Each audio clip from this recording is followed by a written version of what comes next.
Je m'appelle Charlotte de Silguy, je suis secrétaire générale de l'AVER, qui est l'Association française pour le développement de la mobilité électrique. Alors, il y a plusieurs enjeux à la mobilité électrique.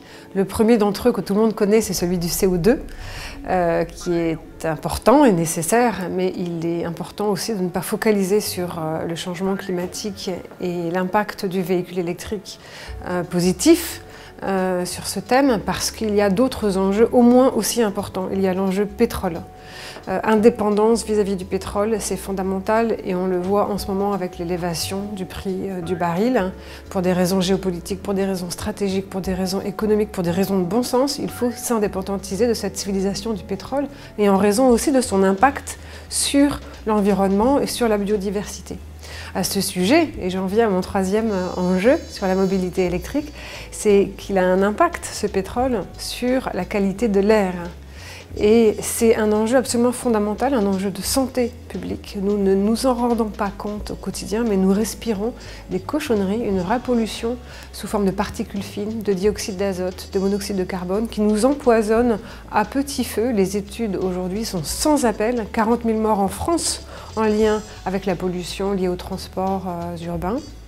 Donc il est nécessaire de faire quelque chose et le véhicule électrique, entre autres, est un des moyens de pallier ce problème.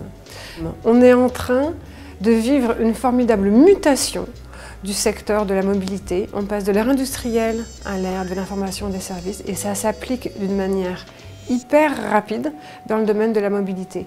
Demain, pour une bonne partie des usages, on ne possédera plus son véhicule, on utilisera un service de mobilité dans lequel il y aura la multimodalité. En gros, vous aurez votre forfait mobilité, comme vous avez votre forfait téléphoné mobile, et avec votre téléphone intelligent, vous pourrez prendre un bus, un métro, un vélo, un véhicule électrique en libre service. Bien sûr, le véhicule électrique, c'est beaucoup plus que la simple substitution d'un véhicule par un autre. C'est une véritable opportunité de revoir notre mobilité. Et le véhicule électrique, c'est un des objets parmi tout un tas de solutions pour une mobilité plus intelligente.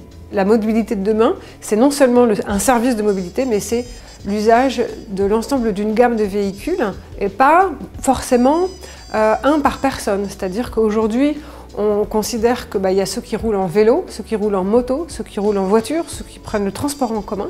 Et demain, chaque individu prendra alternativement l'un ou l'autre de ces modes de transport. Le modèle économique est très complexe à mettre en place pour que ce système de mobilité, de service de mobilité en fait, soit simple à l'utilisation.